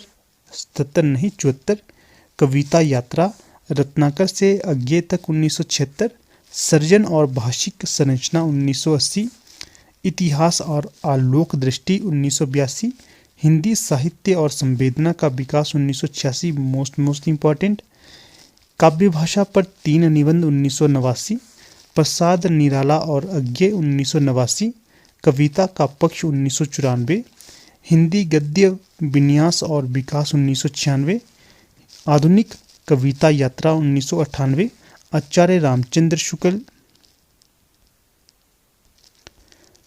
आगे क्या है, आचार्य रामचंद्र शुक्ल, आलोचना का अर्थ और अर्थ की आलोचना 2001, जो नेट की परीक्षा थी यहाँ पर इसे प्रश्न को पूछा गया था कि प्रस्तुत रचना किसकी होगी। फिर है भक्ति काव्य यात्रा 2002। तो ये सारी की सारी इनकी रचनाएं मोस्ट इम्पॉर्टेंट होगी। फिर तो अगले यहाँ पर समीक्षक जो रहेंगे तो वो रहेंगे चंद्रकांत महादेव बांदीवड़ेकर। ठीक है, इनकी जो देखिए समीक्षाएं होंगी, हिंदी और मराठी के सामाजिक उपन्यासों का तुलनात्मक अध्ययन 1960, अज्ञे की कविता एक मूल्यांकन 1971, हिंदी उपन्यास स्थिति और गति 1977, कविता की तलाश 1983, जैनेंद्र के उपन्यास मरण की तलाश 1984, आधुनिक हिंदी उपन्यास सृजन और आलोचना 1985, कथाकार अज्ञे 1993, चंद्रकांत देवताले की कविता कविता का स्वभाव 1995। इसके पश्चात जो विद्वान आएंगे तो उनमें है मलयज, काफ़ी ज़्यादा महत्वपूर्ण है, तो इनको ध्यान से आप नोट करिएगा। देखिएगा, कविता से साक्षात्कार 1979, संवाद और एकालाप 1984, रामचंद्र शुक्ल 1987। फिर आगे आएंगे परमानंद श्रीवास्तव, पूछे जाने वाले हैं ये भी, इनको भी आपने नोट करना है। नई कविता का परिप्रेक्ष्य 1968, कवि कर्म और काव्य भाषा 1975, उपन्यास का यथार्थ और रचनात्मक भाषा 1976, समकालीन कविता का व्याकरण 1980, शब्द और मनुष्य 1988, समकालीन कविता का यथार्थ 1988, उपन्यास का पुनर्जन्म 1995, कविता का अर्थात 1999, कविता का उत्तरजीवन 2004, अंधेरे कुएं से आवाज़ 2005, दूसरा सौंदर्य शास्त्र क्यों 2005। ये पूछे जाने वाला है, अधिकतर इसे पूछा जाता है। इसके पश्चात जो अगले समीक्षक हमारे समक्ष रहेंगे, रमेश चंद्र शाह, पूछे जाते हैं ये भी। तो इनकी जो समीक्षाएं हो जाएंगी, छायावाद की प्रासंगिकता 1973, समानांतर 1973, बागर्थ 1981, शब्द निरंतर 1987, भूलने के विरुद्ध 1990, अज्ञे बागर्थ का वैभव 1995, आलोचना का पक्ष 1998 इम्पॉर्टेंट रहेंगे। एक बार फिर से हम इन्हें देखेंगे, देखिएगा, छायावाद की प्रासंगिकता 1973, समानांतर 1973, बागर्थ 1981, शब्द निरंतर 1987, भूलने के विरुद्ध 1990, अज्ञे बागर्थ का वैभव 1995, आलोचना का पक्ष 1998। इसके पश्चात जो अगले विद्वान यहाँ पर रहेंगे, प्रभाकर क्षत्रिय, इम्पोर्टेंट रहेंगे ये भी। देखिएगा इनकी जो रचनाएं कौन कौन सी हैं, समीक्षाएं, सुमन मनुष्य और सृष्टा 1972, प्रसाद का साहित्य प्रेम तात्विक दृष्टि 1975, कविता की तीसरी आंख 1980, वेरी वेरी इंपॉर्टेंट है, संवाद 1980, 82 है, काल यात्री है कविता 1982, इंपॉर्टेंट है ये भी। इसके पश्चात आगे कौन सा होगा, काल यात्री है कविता 1982। फिर है रचना एक यातना है 1985, अतीत के हंस मैथिली शरण गुप्त 1988, जयशंकर प्रसाद की प्रासंगिकता 1990, मेघदूत एक अंतर यात्रा 1996, शमशेर बहादुर सिंह 1997, नरेश मेहता 2003, कवि परंपरा तुलसी से त्रिलोचन 2006, मतीराम 2008। इसके पश्चात आगे आएंगे यहाँ पर विश्वनाथ प्रसाद तिवारी, देखिएगा इनको भी। नए साहित्य का तर्कशास्त्र 1975, पूछा जा सकता है इसे भविष्य में। आधुनिक हिंदी कविता 1977, ये भी इम्पोर्टेंट है। समकालीन हिंदी कविता 1982, रचना के सरोकार 1987, इम्पोर्टेंट है।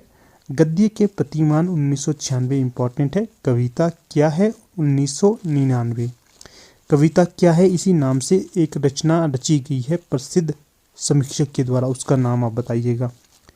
फिर अगला है कुबेरनाथ राय 2007, आलोचना के हाशिए 2008।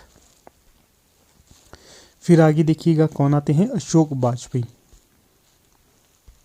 इन्हें भी देखिएगा। अशोक वाजपेयी की जो समीक्षाएं होंगी, फिलहाल 1970, कुछ पूर्वग्रह 1984, कविता का गल्प 1997, कविता कह गया है 2000। फिर आगे हैं वीर भारत तलवार, रस्साकशी, सामना रामविलास शर्मा की विवेचन पद्धति और मार्क्सवाद। फिर अगले यहाँ पर नंद किशोर आचार्य आ जाएंगे, इंपॉर्टेंट रहेंगे, इन्हें देखिएगा। अज्ञे की काव्य तितीर्षा 1970, रचना का सच 1985, सर्जक का मन 1989, अनुभव का भव 1994, साहित्य का स्वभाव 2001। फिर आगे हैं राजेंद्र यादव, इनकी समीक्षाएं देखिएगा। उपन्यास स्वरूप और संवेदना, कहानी अनुभव और अभिव्यक्ति, कहानी स्वरूप और संवेदना। फिर आगे आएंगे देवी शंकर अवस्थी, इनकी समीक्षा देखिएगा। भक्ति का संदर्भ, विवेक के रंग, आलोचना और आलोचना, रचना और आलोचना, नई कविता, नई कहानी, संदर्भ और प्रकृति, आलोचना का द्वंद्व। तो ये इनकी समीक्षाएं यहाँ पर हो जाएंगी। रुकिए, पेन का कलर थोड़ा सा चेंज कर देते हैं। ये पेन हमारा थोड़ा ठीक है, ये वाला ठीक है। चलिए फिर आगे देखते हैं हम। देवी शंकर अवस्थी हो गए। फिर आएंगे यहाँ पर डॉक्टर भारती, धर्मवीर भारती, इम्पॉर्टेंट है ये भी देखिएगा। डॉक्टर धर्मवीर भारती इम्पॉर्टेंट रहेंगे, ये इनको आपने नोट करना है। सिद्ध साहित्य, साहित्य और मानव मूल्य, प्रगतिवाद, एक समीक्षा। इसके पश्चात है कृष्णदत्त पालीवाल, इनकी जो समीक्षाएं रहेंगी उन्हें देख लेते हैं। आधुनिकता, संवेदना और संप्रेषण, अज्ञेय होने का अर्थ 2011, मोस्ट इंपॉर्टेंट है ये वाली समीक्षा। अज्ञेय अलीकी का आत्मदान 2012, इंपॉर्टेंट है। आलोचक अज्ञेय की उपस्थिति, इंपॉर्टेंट रहेगी ये रचना समीक्षा भी। उत्तर आधुनिकता और दलित साहित्य, इंपॉर्टेंट है।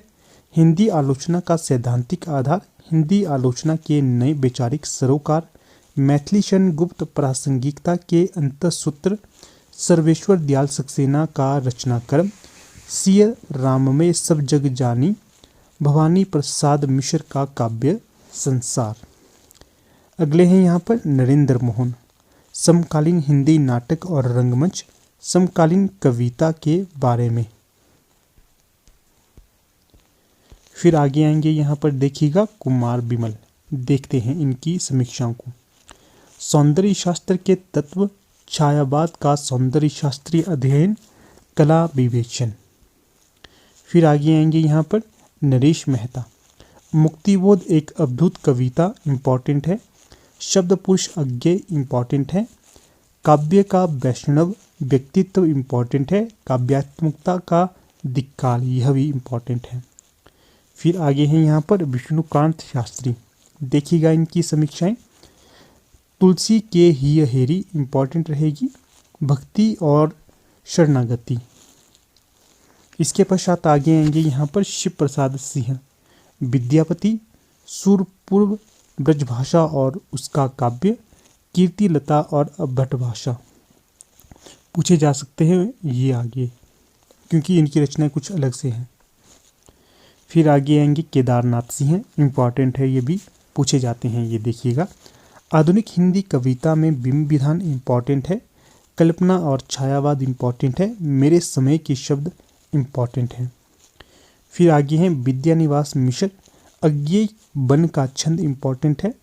आचार्य देवेंद्र नाथ शर्मा, समष्टिमय व्यक्तित्व, साहित्य के सरोकार, रीति विज्ञान और साहित्य का प्रयोजन, इंपॉर्टेंट रहेगा। इसके पश्चात आगे आएंगे यहाँ पर नित्यानंद तिवारी, आधुनिक हिंदी साहित्य और इतिहास बोध, सृजनशीलता का संकट। फिर है अरुण कमल, गोलमेज, कथोपकथन, कविता और समय।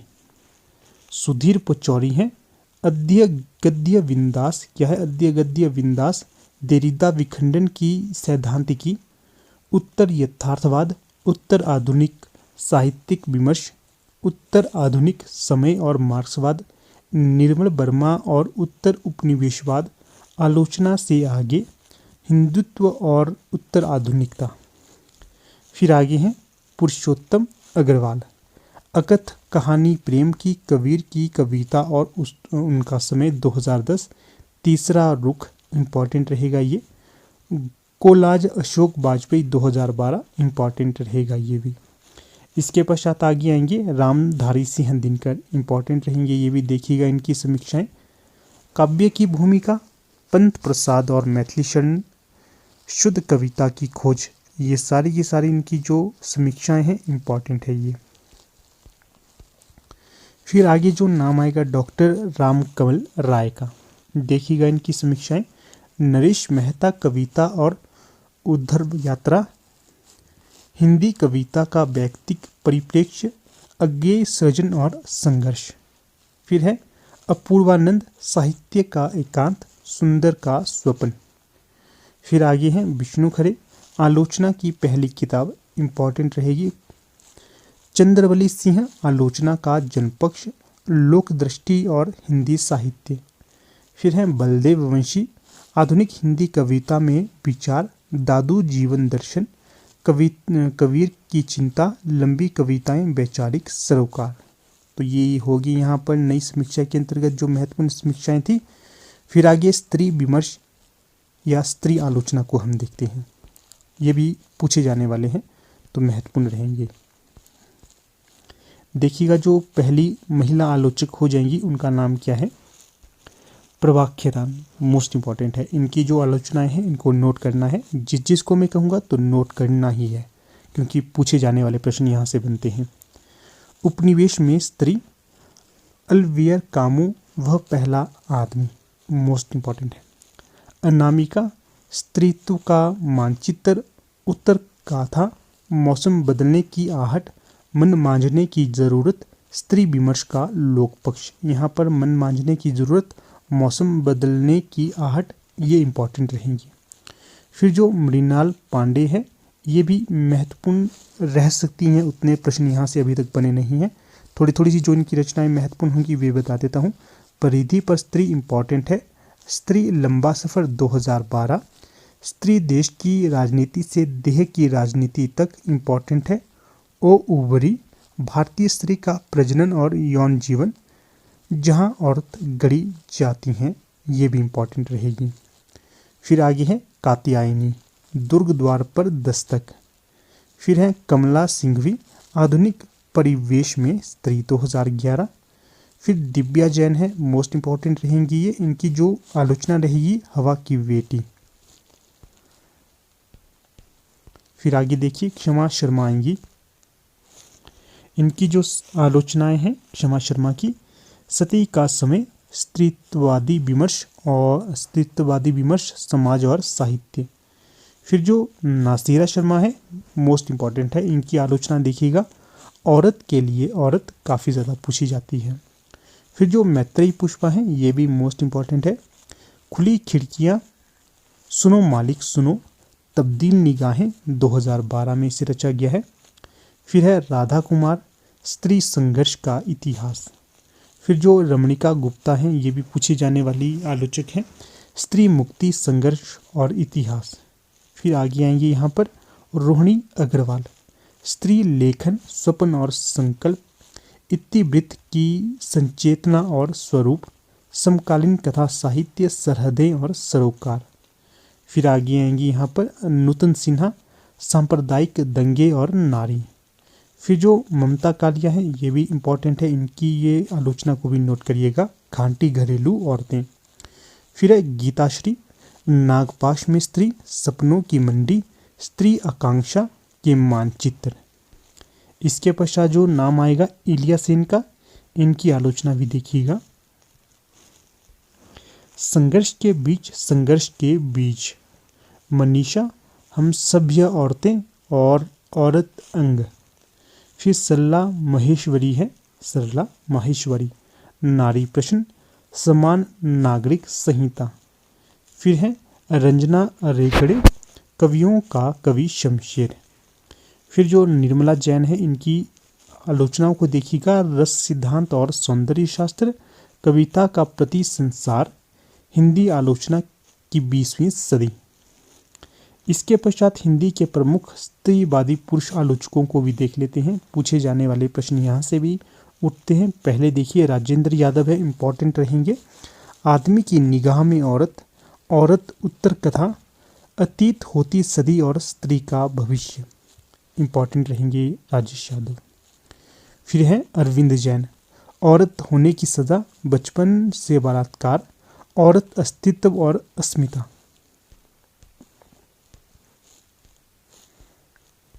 इसके पश्चात देखिएगा सुधीर पचौरी आते हैं। इनकी जो आलोचना रहेगी नारी देह के विमर्श, इम्पॉर्टेंट है, पूछा जा सकता है। फिर जो उपेंद्र नाथ अश्के हैं, इन्होंने भी नारी विमर्श के संबंध में लिखा है अधीन जमीन। फिर जगदीश्वर चतुर्वेदी हैं, स्त्रीवादी साहित्य विमर्श, दुष्यंत, स्त्रियां पर्दे से प्रजातंत्र तक 2012, इम्पॉर्टेंट है ये भी। फिर आगे जो अब टॉपिक देखेंगे हम, दलित विमर्श या दलित आलोचना जो रची गई है दलित विद्वानों के द्वारा। इनमें जो पहला नाम आता है कमल भारती का आता है। इनकी जो आलोचनाएं हो जाएंगी, दलित विमर्श की भूमिका, इम्पॉर्टेंट है, दलित धम्म विजय, ये कमल भारती की रचनाएं हो जाएंगी। इसके पश्चात जो नाम आगे आएगा माता प्रसाद का। इनकी जो आलोचनाएं हैं ये भी पूछी जाने वाली है। देखिएगा हिंदी काव्य में दलित काव्यधारा 1993, अंतहीन बेड़ियाँ। इसके पश्चात जो अगली महत्वपूर्ण दलित आलोचक रहेंगी रजत रानी मीनू, नवे दशक की हिंदी कविता, नवे दशक की हिंदी दलित कविता होगा नाम। इसके पश्चात देखिए शयोराज सिंह बेचैन है, हिंदी की दलित पत्रकारिता पर अम्बेडकर का प्रभाव। क्या है? हिंदी की दलित पत्रकारिता पर अम्बेडकर का प्रभाव। इसके पश्चात जो दलित आलोचकों में प्रमुख नाम रखते हैं डॉक्टर धर्मवीर, देखिएगा इनकी आलोचनाएं, प्रेमचंद्र की नीली आंखें, कबीर डॉक्टर हजारी प्रसाद द्विवेदी का प्रक्षिप्त चिंतन, कबीर और रामानंद किंवदंतियाँ, कबीर बाज भी कपोत भी पपीहा भी, मोस्ट इम्पॉर्टेंट है ये वाली आलोचना इनकी। कबीर के आलोचक, कबीर के कुछ और आलोचक, कबीर सूत न कपास, ये भी मोस्ट इम्पॉर्टेंट है। अशोक बनाम वाजपेयी, अशोक वाजपेयी, प्रेमचंद सामंत का मुंशी, मोस्ट इम्पॉर्टेंट है ये भी। दलित चिंतन का विकास, अभिशप्त चिंतन से इतिहास चिंतन की ओर। इसके पश्चात जो अगले विद्वान यहाँ पर रहेंगे जयप्रकाश करदम। जो जयप्रकाश करदम है इनकी आलोचना हो जाएगी जाति एक विमर्श 1999। फिर है सोहनलाल सुमनाक्षर, विषव धरातल पर दलित साहित्य 1999। दयानंद बटोही हैं, साहित्य और सामाजिक क्रांति 1999।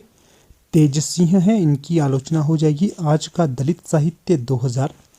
फिर ओम प्रकाश वाल्मीकि हैं, मोस्ट इम्पॉर्टेंट इनकी आलोचना रहेगी दलित साहित्य का सौंदर्य शास्त्र। फिर दिनेश राम है, दलित मुक्ति का प्रश्न और दलित साहित्य।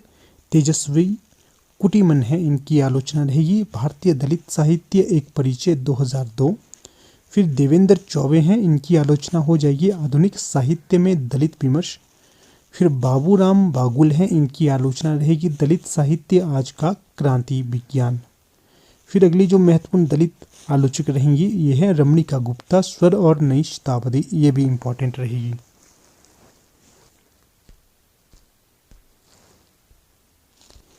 इसके पश्चात यहाँ पर देखिएगा महावीर प्रसाद द्विवेदी, बालमुकुंद गुप्त और गोविंद नारायण मिश्र ने हिंदी अस्थिरता एक ऐतिहासिक बहस नामक ग्रंथ की रचना की थी। मोस्ट इम्पॉर्टेंट है, पूछा जा सकता है निम्न में से कौन कौन से विद्वान या आलोचक है जिनके द्वारा हिंदी अस्थिरता एक ऐतिहासिक बहस में अपना योगदान दिया गया था। तो ये थे महावीर प्रसाद द्विवेदी, बालमुकुंद गुप्त और गोविंद नारायण मिश्र। इसके पश्चात हिंदी साहित्य की महत्वपूर्ण जो ग्रंथावलियाँ रहेंगी उन्हें भी हम देख लेते हैं। जो संपादक हैं ग्रंथावली इस साइड है, देखिएगा श्याम सुंदर दास, इनके द्वारा कबीर ग्रंथावली को रचा गया है, इम्पॉर्टेंट रहेगी। हरिऔध के द्वारा कबीर वचनावली को रचा गया है। फिर है आचार्य रामचंद्र शुक्ल, इनके द्वारा जायसी ग्रंथावली रची गई है। फिर है विद्यानिवास मिश्र, इनके द्वारा भूषण ग्रंथावली और आलम ग्रंथावली को रचा गया है। फिर है नामवर सिंह, इनके द्वारा रामचंद्र शुक्ल समग्र इस नाम से रचना रची गई है। इसके पश्चात आएंगे मुकुंद द्विवेदी, इनके द्वारा हजारी प्रसाद द्विवेदी ग्रंथावली जो कि 11 खंडों में है, इसे रचा गया है। फिर नंद किशोर नवल हैं, इनके द्वारा निराला रचनावली 8 खंडों में रची गई है। फिर नेमिचंद्र जैन है, इनके द्वारा मुक्ति बोध रचनावली ये जो 6 खंडों में है, इसे रचा गया है। फिर भारत यायावर हैं, इनके द्वारा रेणु रचनावली जो कि 5 खंडों में है, इसे रचा गया है। फिर सुमित्रा नंदन पंत है, इनके द्वारा सुमित्रा नंदन पंत ग्रंथावली 7 खंडों में रचा गया है इसे। फिर सुरेश शर्मा है, इनके द्वारा रघुवीर सहाय रचनावली 6 खंडों में रची गई है। फिर हरिशंकर परसाई है, इनके द्वारा परसाई रचनावली 6 खंडों में रची गई है। फिर अरविंद त्रिपाठी हैं, इनके द्वारा श्रीकांत वर्मा रचनावली 4 खंडों में रची गई है। फिर अजीत कुमार है, इनके द्वारा बच्चन ग्रंथावली 9 खंडों में रचा गया है। फिर शोभाकांत है, इनके द्वारा नागार्जुन रचनावली 7 खंडों में रचा गया है। फिर भगवती चरण वर्मा है, इनके द्वारा भगवती चरण वर्मा रचनावली 14 खंडों में रचा गया है। फिर जो चंद्रकांत बांदी वड़ेकर है, इनके द्वारा धर्मवीर भारती ग्रंथावली 2 खंडों में से रचा गया है। इसके पश्चात आगे देखिएगा कौन कौन से ग्रंथकार आते हैं। नीलाव अश्क, जो नीलाव अश्क है, इनके द्वारा उपेंद्र नाथ अश्क रचनावली उपन्यास 9 खंड नाम से रचा गया है। फिर है सदानंद शाही, इनके द्वारा अयोध्या सिंह उपाध्याय हरिऔध ग्रंथावली 10 खंडों में रचा गया है। फिर आगे आएंगे निर्मला जैन, इनके द्वारा महादेवी वर्मा साहित्य 4 खंडों में रचा गया है। फिर श्रीकांत आएंगे, इनके द्वारा माखनलाल चतुर्वेदी ग्रंथावली 10 खंडों में रचा गया है। फिर है नामवर सिंह, इनके द्वारा मलियज की डायरी 3 खंडों में रचा गया है। मोस्ट इंपॉर्टेंट है ये वाली डायरी। फिर है कृष्णदत्त पालीवाल, इनके द्वारा मैथिली शरण गुप्त ग्रंथावली 12 खंडों में रचा गया है। फिर कल्याण सिंह शेखावत है, इनके द्वारा मीरा ग्रंथावली को रचा गया है। फिर नलिनी श्रीवास्तव हैं, इनके द्वारा पदुमलाल पुन्नालाल बख्शी ग्रंथावली 8 खंडों में रचा गया है। फिर आएंगे वीरेंद्र जैन, इनके द्वारा सर्वेश्वर दयाल सक्सेना ग्रंथावली 9 खंडों में रचा गया है इसे। फिर शिवमंगल सिंह सुमन है, इनके द्वारा शिवमंगल सिंह सुमन समग्र 5 खंडों में से रचा गया है। फिर आगे आएंगे शकुंतला ब्रजमोहन, इनके द्वारा स्त्री उत्कर्ष ग्रंथावली 4 खंडों में रचा गया है इसे। फिर हैं जयदेव तनेजा, इनके द्वारा मोहन राकेश रचनावली 13 खंडों में से रचा गया है। इसके पश्चात जो नाम आएगा तो वो आएगा नंद किशोर नवल अर्थात तरुण का, इनके द्वारा दिनकर रचनावली 14 खंडों में रची गई है। अंतिम जो ग्रंथावली यहाँ पर रहेगी तो वो है डॉक्टर मनोहर लाल के द्वारा गुलेरी ग्रंथावली 3 खंडों में से इन्होंने रचा है। इसके पश्चात देखिएगा आलोचना प्रमुख स्मरणीय तथ्य यहाँ पर हैं, इन्हें एक झलक में हम देख लेते हैं। क्या दिया गया है? हिंदी में आलोचना का वास्तविक शुभारंभ प्रेमघन से होता है, जिन्होंने लाला श्रीनिवासकृत संयोगिता स्वयंवर और गदाधर सिंह की अनुदित कृति बंग विजेता की आलोचना आनंद कादम्बिनी पत्रिका में की थी। फिर आगे देखिएगा रामचंद्र शुक्ल ने लिखा है, समालोचना का सूत्रपात हिंदी में एक प्रकार से भट्टजी और चौधरी साहब अर्थात बद्रीनाथ चौधरी प्रेमघन ने किया। हिंदी में दोष के साथ गुणों की विवेचना करने वाले प्रथम आलोचक महावीर प्रसाद द्विवेदी हैं, जिन्होंने कालिदास की समालोचना में पहली बार इस प्रवृत्ति को अपनाया था। इसे गुण दोषात्मक आलोचना कहा जाता है, इम्पॉर्टेंट रहेगा। फिर है नागरी प्रचारणी पत्रिका, जिसका संपादन 1896 में शोध एवं अनुसंधान आलोचना के विकास में महती भूमिका इस पत्रिका के द्वारा निभाई गई थी। आगे है इसके पूर्व 1896 में गंगा प्रसाद अग्निहोत्री ने समालोचना शीर्षक से एक पुस्तिका निकाली, जिसमें समालोचना दर्श अर्थात जगन्नाथ दास रत्नाकर गद्य काव्य मीमांसा व्यासकृत जैसी रचनाएं प्रकाशित होती रहती थी। इसके पश्चात आगे है हिंदी के व्याख्यात्मक टीकाकारों में मुख्य हैं भारतेंदु, जिन्होंने बिहारी सतसई और सूर्य के कूट पदों की टीकाएं रची थी। दूसरे हैं लाला भगवान दीन, जिन्होंने केशव कौमुदी प्रिया प्रकाश, मानस, बिहारी बोधिनी, दोहावली, कवितावली, छत्रसाल दशक रचे थे। फिर आगे आएंगे जगन्नाथ दास रत्नाकर, इन्होंने बिहारी रत्नाकर नामक रचना रची थी। इसके पश्चात वियोगी हरि आएंगे, इनके द्वारा विनय पत्रिका को रचा गया था। फिर आया है वासुदेव शरण अग्रवाल, इन्होंने पद्मावत की संजीवनी व्याख्या की थी। फिर आगे जो महत्वपूर्ण तथ्य रहेगा, समाजशास्त्रीय समीक्षा संबंधित रचनाओं में प्रमुख है साहित्य का समाजशास्त्र। इसे 1970 में श्रीराम मेहरोत्रा के द्वारा रचा गया था। साहित्य का समाजशास्त्र और रूपवाद 1984, इसे बच्चन सिंह के द्वारा रचा गया था। फिर है साहित्य का समाजशास्त्री चिंतन 1986 में निर्मला जैन के द्वारा इसे रचा गया था। फिर आगे है साहित्य और समाजशास्त्र की भूमिका 1989, मैनेजर पांडे के द्वारा इसे रचा गया था। इसके पश्चात आगे है हिंदी में समाजशास्त्री समीक्षा का श्री गणेश आलोचना पत्रिका के माध्यम से हुआ था, इम्पॉर्टेंट है ये भी। इसके पश्चात आगे देखिए मार्क्सवादी समीक्षा समाजशास्त्री समीक्षा की एक धारा मात्र है, इम्पॉर्टेंट है ये भी। फिर आगे है ऐतिहासिक एवं सांस्कृतिक आलोचना व्याख्यात्मक आलोचना का एक पूरक अंग है, इम्पॉर्टेंट है। फिर जो मोस्ट इम्पॉर्टेंट यहाँ पर रहेगा, हिंदी में साहित्य संबंधी विषय पर लिखित प्रथम शोध प्रबंध है डॉक्टर पीताम्बर दत्त बर्थवाल के द्वारा 1934 में हिंदी काव्य में निर्गुण संप्रदाय नाम से लिखा गया हुआ।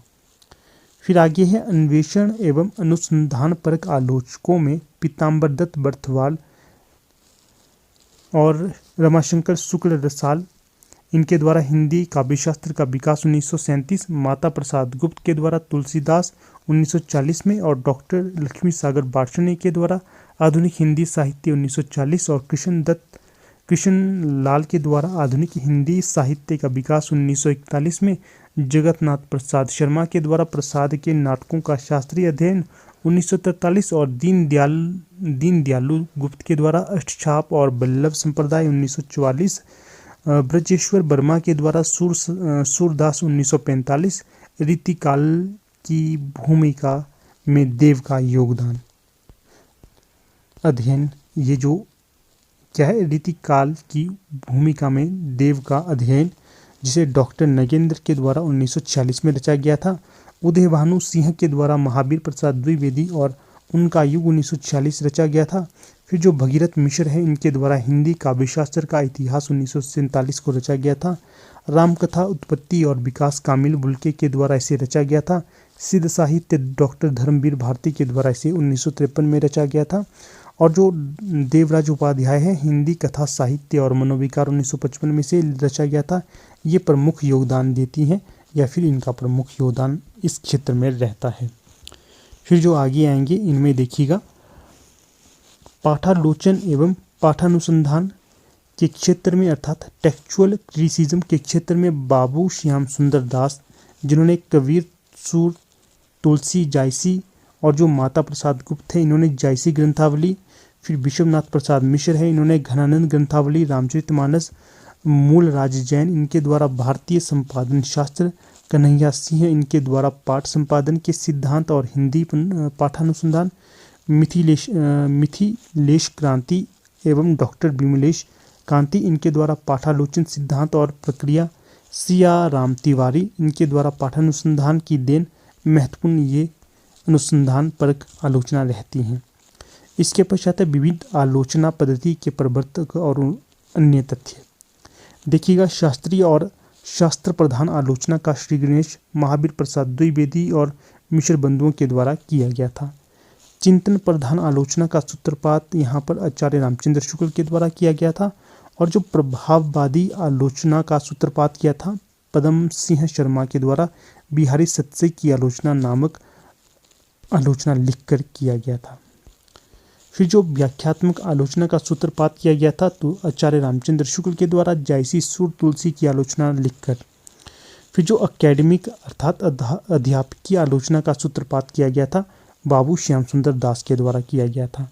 व्यावहारिक आलोचना के जनक के तौर पर बालकृष्ण भट्ट को जाना जाता है।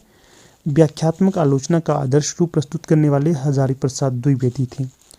तुलनात्मक आलोचना के जनक के तौर पर पद्म सिंह शर्मा को जाना जाता है। इन्होंने बिहारी और फारसी के कवि सादी की तुलना 1907 में की थी। शोधपरक और अन्वेषणपरक समीक्षा का श्री गणेश नागरिक पंचाननी पत्रिका के माध्यम से 1897 में किया गया था।